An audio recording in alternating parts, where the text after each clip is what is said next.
about real estate. Juan, Isabel, how you guys doing? Hey, Good. How are you? how are you? Good. Good to see you guys again. Well, great. Well, good to have you on. I typically just like to start. Why don't you just tell us a little bit about your background? How did you guys get into real estate in the first place? Yeah, we started as a realtors uh, almost 10 years ago. Uh, we used to represent buyers and sellers, but we started looking for that passive income. So we bought some houses, we did fix and flips, we sold those houses. Back in 2016, the fix and flip market was going down, the profits really low. Mhm. So we started seeing vacant lots, scattered lots, and we started buying it.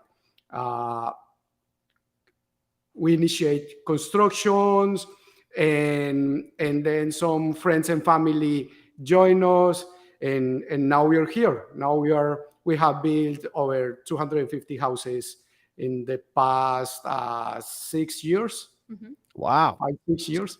250 homes. So are you developing those ground up from like dirt entitlement, Yes, we like to Yes, are. everything? yes. We clear Wow. up the lot and we start from the scratch. And then are you selling those like retail individually, or are you Yes, kind of block selling them, wholesaling them to investment groups, or what does that process look like? we sell it retail through the MLS. Gotcha.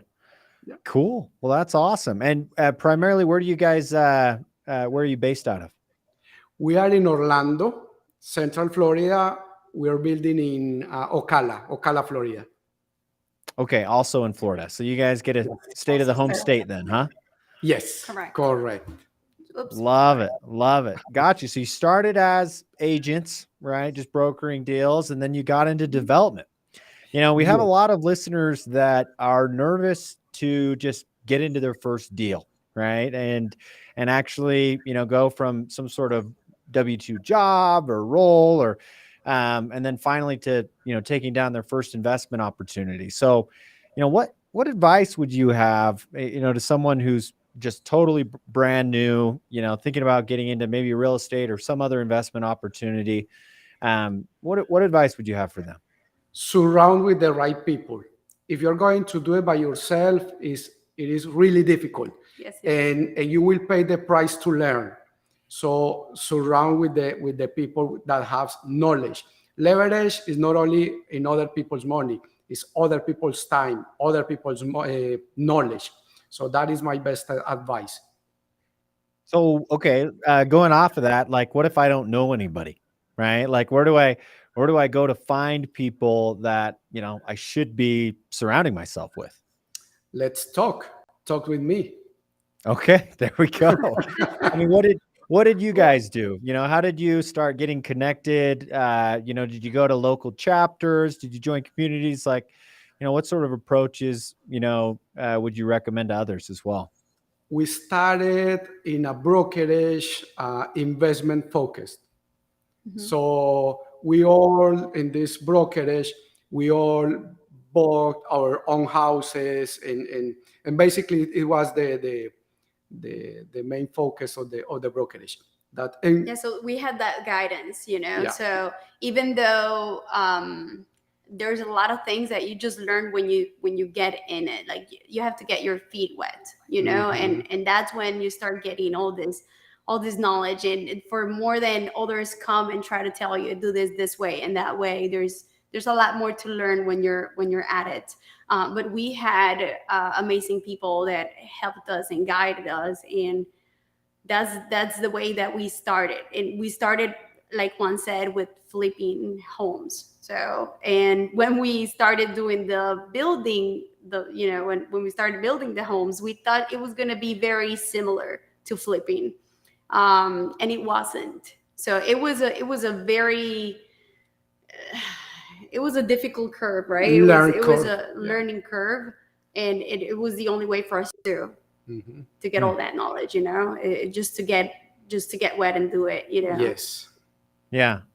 So how did you fall into then, affordable housing? Why that niche in particular? What did you just kind of, fall upon it, or how did that happen?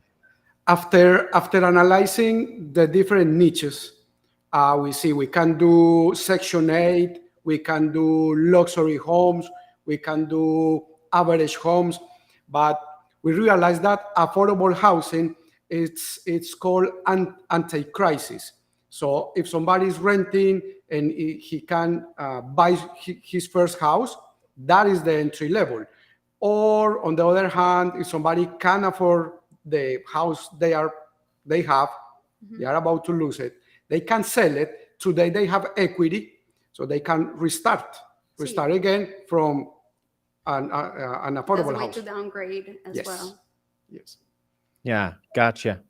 Well, Isabel, you mentioned that when you're just starting out, you kind of just have to do it. Get your hands dirty and just start doing the work. What maybe are some of those lessons that you learned early on as you really got into your real estate career and got things going? What are lessons that you wish you would have known when you were just starting out? So there's a lot of processes to it. When you think about constructing a home, there's just so many details, right? And timing is in essence. So when you get started, you realize that, oh, I should have done this earlier, or you have to order parts ahead. So you think, all right, this is the step where I'm going to do trusses for the roof, and you go order it, and it's 5 months out. So trying to get all this process together before you even get started, it's really the important thing to me. I think it was the biggest. Yes, and also don't get in love with the house. Get in love with the numbers. Yeah, the first house that we made, that we built, it was a very it was a very expensive house. We did a lot of things to it. We put the windows that we thought was the best windows to put on, and when we went to sell the house, we could have gotten a lot more profit. So that's why up to this point we've built the same house over 250 times, but we have refined all these little details just to make sure that profit, it's at the highest. Yeah. No, so it's just a process, right? By doing it over and over again, you're able to iterate and refine and refine your investment thesis, right? It just happens over time, right? Yes. Yeah. Well, that's awesome. Well, tell me a little bit about, what does the future look like for you guys? Do you plan on staying in affordable housing? Are there other industries you want to get into? Overall, what does the next decade look like for Juan and Isabel as you guys continue to, build out and refine your investment career? Right now, it's built for rent. Not selling. I think we want to keep as many houses as we can. As many houses as we can. To create wealth in this next decade, the strategy is built for rent. Mm-hmm. Cool. Well, that's awesome. I know, Isabel, you were just talking about it, but development is a radically different beast than acquisition, and I don't think I think a lot of people underestimate the workload that goes into that. So I always tell people, if you can do development, you can do anything. Acquisition's a walk in the park. I mean, there's going to be like you said, the timing of tranches of materials and to stabilizing the asset, getting two different types of lenders in place, right? You've got your construction lenders, and then once you refi out, there's just so many different bits and pieces of the development world. Anything else specifically on development that you would like to either tell your peers or of why it's great or why they should avoid it, or things that they should know as they're maybe considering getting into development? The team, your general contractors, your subcontractors, make them your family. Yes. It's your team. Yes, So take care of them, and they will take care of you. Hey, that's super great. important. Yeah. So, do you have like a do you guys basically function as the general contractor, or do you just individually have all of these, subcontractor teams that you call in for, the different types of work, the HVAC or electrical or, any of Correct. this? So Correct. we call in different teams, and we have three different teams, and we subcontract them all. But we try to do everything by times. So whoever could be available for let's say the next 25 houses at that's the person that comes in. So we basically try to get everything in subcontracted.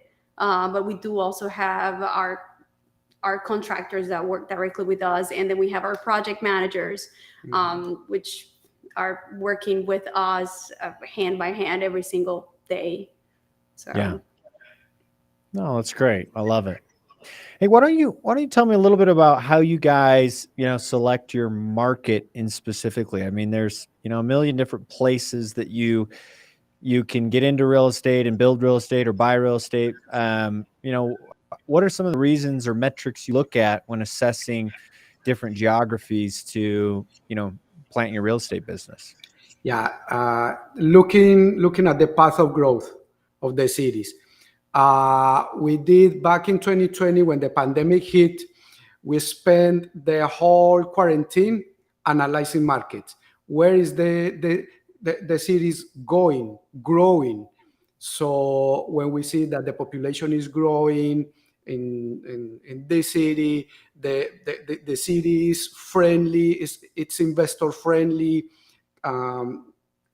calling different type of investors, huge developments. For example, Ocala has the World Equestrian Center, which is an investment over $2 billion. So it will grow big things for the it city. generated a lot of Yeah. employment. So it and right now the homes that we are taking out in the market to rent, we put one for rent, and we had over 100 people. Yeah, for every to get it. So every it tells you three it's hot. yeah every 3 new jobs that the city creates, they need a house. That's why we're Oh, here. interesting. So kind of as a rule of thumb, for every 3 additional jobs, Yes. Correct. you need an additional place to live. That makes sense. That's cool. So Yes. wait, to summarize, what is the single most important factor as you're determining, location for these real estate things? Is it the population then, or is it job growth? Is it median income? Like, what would you say is the single most important factor when determining a market? Population growth. If the population is growing, the economy of the city is growing. I think I think it goes by hand. Yeah, population. Everything growth. else goes hand in hand. Yes. Yeah. Gotcha. Awesome. Well, that's so great. Thanks for letting me pick apart your kind of how you guys think about real estate investing a little bit, and your, kind of some of your strategies.